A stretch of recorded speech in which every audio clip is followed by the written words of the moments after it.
Hey, thought I'd make a quick public service announcement today. As you know, I did a video on this about a week ago about how the Koei Tecmo America community manager opened up a channel on the Discord server regarding Rise of 4 feedback. Now, I assume he has or he is going to relay all that feedback during one of his meetings. That's something he mentioned a little while ago. But now there's an official online survey. So if you've played the game at all, they have a bunch of questions here. A lot of this is pretty generic stuff. Your gender or how old you are, where you're from, what versions of the game did you purchase, what influenced you to purchase the game, what points, what social media. A lot of this stuff is not really that important. There's some really important stuff down here. What kind of features or changes would you like in future Warriors titles? That could mean anything. That's kind of an ambiguous answer. Obviously, they did the survey for Dynasty Warriors 9 was like pretty much right after it came out. Actually, I think it was within the launch window, within a month or so. And so I can't imagine that they took all the feedback from all the people who filled out that survey and they only applied it to whatever the next game is going to be. We're supposed to be hearing about some kind of project for the 20th anniversary soon. I'm pretty sure all that feedback did not just go towards the future game. It's pretty obvious, given how long they patched the game, that they did take some of that feedback for the current title. So that's most likely what will happen here. There's a couple other things I think would be rather important to mention as well. One thing would definitely be the game pace. I think the pacing in Warriors of Orochi 4 is just all over the place. They give you these characters and systems and mechanics so that you cancel anything into anything. The characters are almost the most responsive they've ever been, barring stuff like, the One Piece style games where you have dodge offsetting and things like that. But the game just, it has bad pacing even in infinite mode. Even with the having no talking and stuff in infinite mode, there's still a lot of downtime because the officers always spawn in designated points, and there's not that many peons, which is what makes it take so long to get through the final tower. So I think it would actually be very beneficial for all of us to put the game pace on either poor or very bad.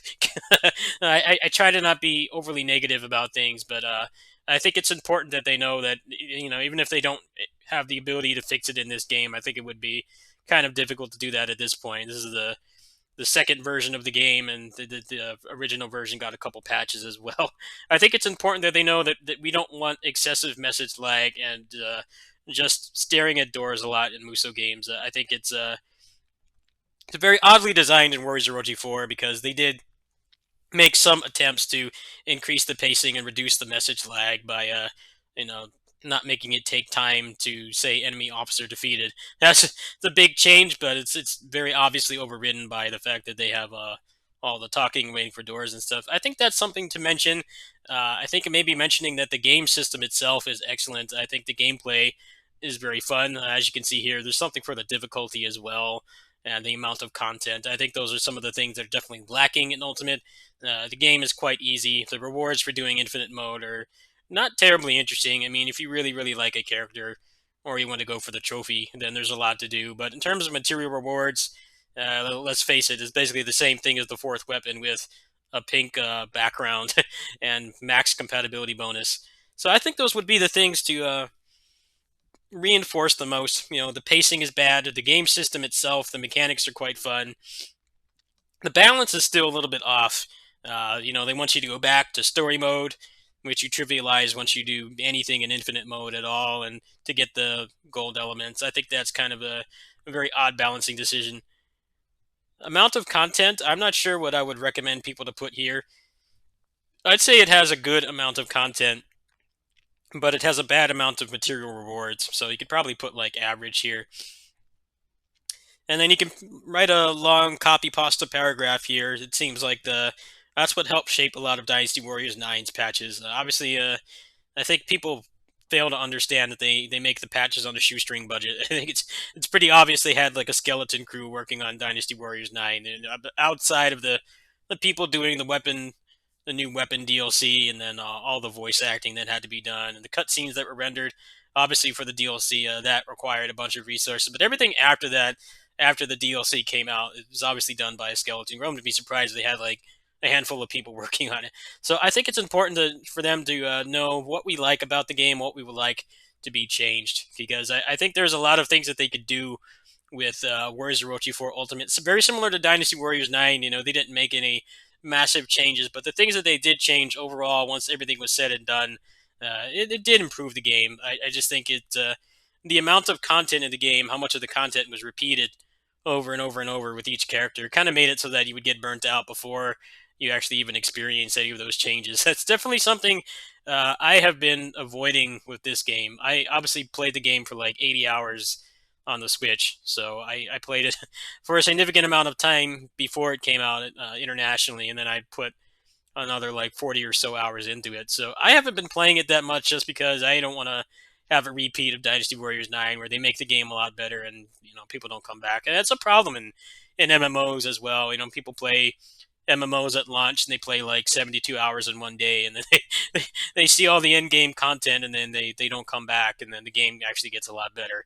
I haven't wanted that to happen in my situation, but I think it is very imperative that we give very detailed, constructive feedback. Don't be afraid to, if you don't like certain aspects of the game, to actually put poor or very bad. I will actually tell them to improve things. If we sugarcoat things, that's things don't get better.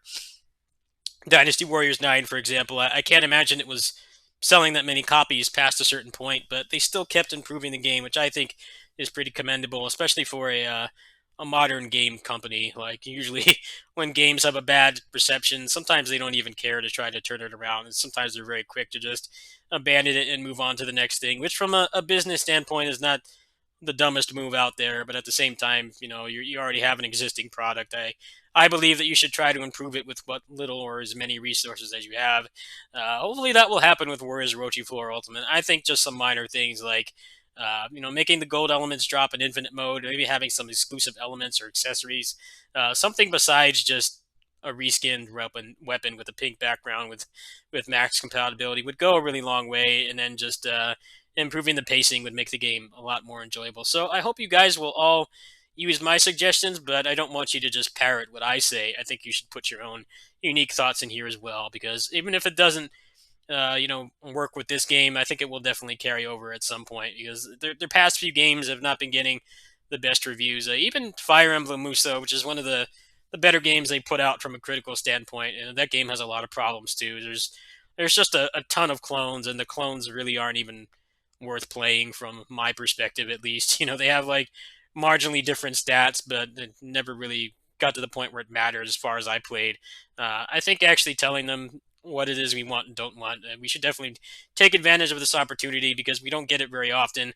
A lot of times this stuff is almost always limited to the Japanese branch, but here we've got a whole international branch survey that we can use. So go ahead and fill this out. I'll put the link in the description, and I'll catch you guys tomorrow.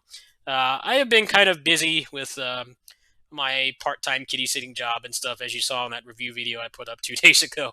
I'm still going to be doing that for quite a while. I just haven't been feeling the best mentally, so I apologize for these kinds of videos. But Neo 2 is coming out in about 2 weeks. I'm debating about getting it, because I'll be getting paid like 3 days before it comes out. So once I pay for my vacation and stuff, it may be something I get. And then also there's going to be One Piece as well. So I think it's even if it's not terribly interesting to engage with this channel daily like it has been for the last few months, then I think it'll actually pay off in March, because there's going to be at least one project. I will be doing One Piece for sure. I'm not sure if I'm up for more punishment in Neo. I think they'd be far more likely to buy Neo 2 if I have somebody to play with, and I would have to buy PS Plus as well. So somebody I could actually commit to playing on a regular basis, that would probably get me to buy it. But I'll let you guys know about that plan later. So go ahead and fill out the survey. Like I said, be as critical and honest as you can, because just telling them that everything is excellent is not going to make the games improve. You need to be actually honest about what it is you dislike about the game. Like I said, I think the game pace and the game balance are two of the biggest issues. I think everyone can agree they are quite poor, if not average at best. So definitely fill those out. But the rest, do your own thing. I will catch you guys tomorrow.